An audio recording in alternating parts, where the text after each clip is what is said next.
It feels good. So 7-2 is it's a long ways from 1-2 where we were. We strung together a lot of wins, playing good football, and we got to keep it going. We're not hitting on all cylinders. We're hurting ourselves with negative yards plays and missed throws and turnovers at the wrong time and not being on the same page too many times. Whether I'm missing a throw or we're not in the spot I think we're going to be at, it's happening in the worst times. When we have to play our best in those crunch times, we haven't been playing our best. Chris Canty, what was the key to the Patriots beating the Packers and doing it without Gronk and Sony Michel as well? Well, before we even get into that, Sarah, Cece, I got to ask you this. Was Tom Brady throwing to Julian Edelman on that last one, or was he throwing to Josh Gordon? Because it looked like he was throwing to Julian Edelman. It looked like Edelman thought he was throwing. It looked like he was throwing to Julian Edelman. That's a very good point. Sometimes it's better to be lucky than good. But, I guess you get a lot of luck when you have Tom Brady and Bill Belichick at the top of your organization. And that's exactly what happened yesterday in the fourth quarter. The Patriots wait for you to make the mistakes, and then they capitalize on them. That's exactly what happened. They had one of their guys, Lawrence guy, forced a fumble on Aaron Jones. They were able to take advantage of it, double pass that led to the touchdown. And then, of course, being able to force that 3-and-out, which was huge by their defense. Trey Flowers and Adrian Claiborne combined and getting the sack on Aaron Rodgers. They got to punt it away. Guess what they do? They come back down. Josh Gordon, touchdown pass for 55 yards. That's the difference between the Patriots winning and losing games, being able to take advantage of the miscues of the opposing team better than any other team in the National Football League. One thing that you pointed out from the beginning was we know that Sony Michel wasn't there. We know that Gronk wasn't there. So what does Belichick do?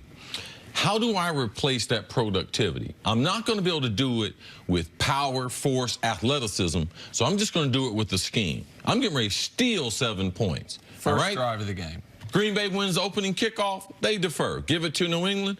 Oh, okay.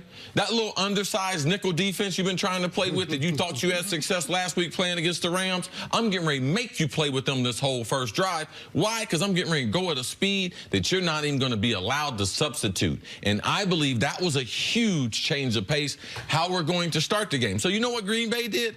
They tried to figure out for the whole first half. Now, what do they do when they go back to this? They didn't come back to it anymore. So now they waste your time in you trying to adjust, and then they go on to something else. Cordell Patterson, Eric Mangini told us, man, sometimes the best part of invention is when you're forced into something. And they were forced to try to find another tailback, and, man, they gave him the football. He's got one good skill, and that's running with the football. He cannot catch. Him recognizing coverage, no, his hands are suspect. How do I know that? Minnesota Vikings drafted him in the first round. He ultimately went to the Raiders, and they couldn't utilize him there besides being a special teams player. But Bill Belichick, the best coach in football, scheme. I'm going to get 7 points easily by going at a warp speed, and then I'm going to put a wide receiver at tailback, and I'm going to let him touch the ball 10 times and see how you like that. I mean, that was the key. Listen, Brady was unbelievable in the fourth quarter, and we can go over those numbers later. But the difference in this game was Bill Belichick in the week leading up to the game and the coaching staff. This was a vintage Patriots performance. It's games like this that make Brady versus Belichick a real debate. Typically, when you have the greatest quarterback of all time, he's always going to be more important than the coach. But when he's paired with a coach who during the week can realize probably aren't going to have Gronk, probably aren't going to have Sony Michel, going to have to find a way to take advantage of the Packers' weakness in the run game, going to have to find a way to take advantage of the Packers' weakness in their secondary. Now they don't have Ha-Ha Clinton-Dix. And they out-schemed the Packers through the first 3 quarters, and then not surprisingly, they didn't make a mistake late. The opponent did, and that's how it becomes a 2-touchdown win. And, Sarah, we were talking earlier, talking about, well, what's the big difference in this Pats team compared to some of the other teams? How they played last night is how they won 3 Super Bowls. Now, they won the other 2 through Tom Brady.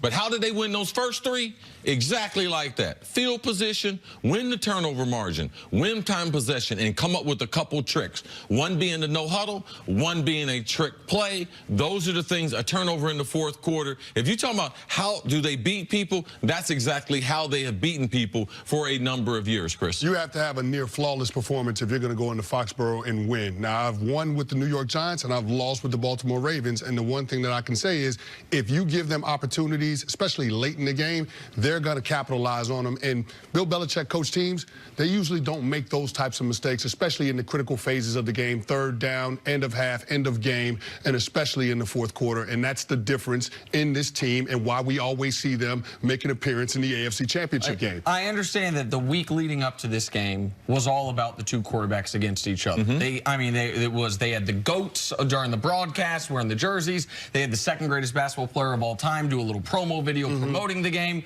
They did a lot of things promoting the Brady Rodgers competition. So let's just look at that for a moment. Through the first three quarters, it was a no contest going to Aaron Rodgers. Through the first three quarters, Rodgers had him beat in everything. Brady had 6 straight incompletions at one point, near a career high. Brady was not sharp. And then what happened in the fourth quarter? Oh, that's right.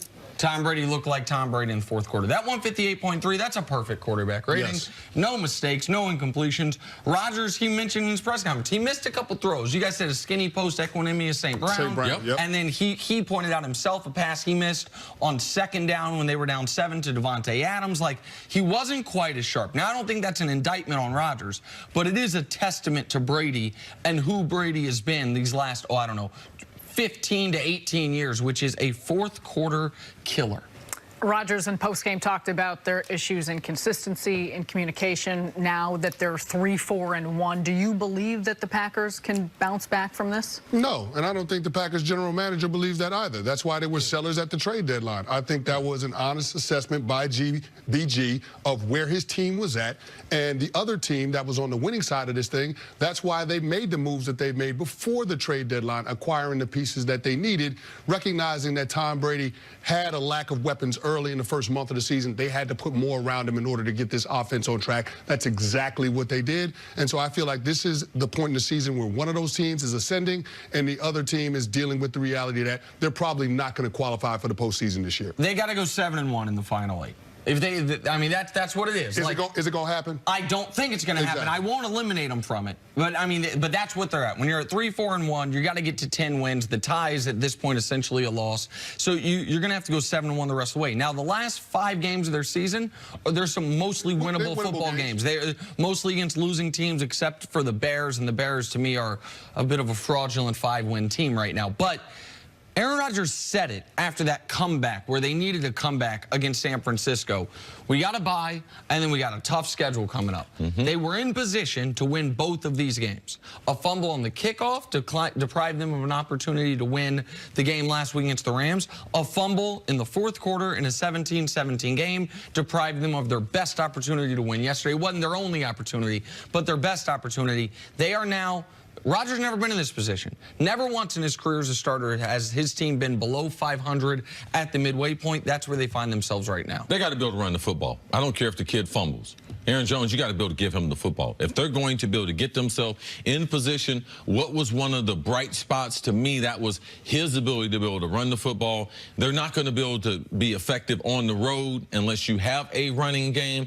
And if you look at Aaron Rodgers, can they go 7-1? Can they make some damage in the playoff? I don't think this team is strong enough. And as you talked about with the general manager being sellers at the trade deadline compared to buyers, and also alluding that he was going to participate in next year in free agency. Well, that doesn't do an awful lot for this year's team. So I don't think this Pats is the best version of the Pats that we've seen the last several years. And I know they could have used Clinton Dix yesterday, particularly after their safety got thrown out of the game. Candy, we haven't talked about this. On the ejection. You've been in a lot of tough football games, hand fighting with offensive line. That was a bad call by the Zebras. You can't eject that guy in that situation. Right. You can't do it. Like, listen, it should be a flag. It's always a flag if you get caught slapping a guy in the head. But see, what's one of the reasons you played football instead of basketball? Oh, man, because you could assault someone on a regular basis and not get arrested. Yeah, ain't no foul outs in football. No. Physicality is praised. And that is such vintage Patriots. I'm going to do something against the rules. I'm going to shove you after the whistle when when the teacher's back is turned. I'm going to bait you into something, and then, oh, look. Oh, hey, no hey, doubt. flag. Excuse me, sir. Him sir? and Edelman, oh, man, they lead the world. And definitely, look at him. He did it. It was a huge ejection given the fact they didn't have Clinton Dix. Like, this was... But the Clinton Dix didn't help to watch the Redskins not much. No, I understand that, but he would have helped. They needed depth yesterday. They needed personnel yesterday. They had injuries. They had an ejection. This was a critical game. The Packers, and even if they go 7-1, every playoff game is going to be on the road. The last road game this team won was December 10th in Cleveland in overtime last season. Uh-oh. Yeah. So, like, even if they get in the tournament, they got to figure out what the hell's happening to them on the road, what's happening to their pass defense on the road. That I don't see a fix coming for anytime soon. Chris Canty, thanks for being here with us today. Thank you, guys.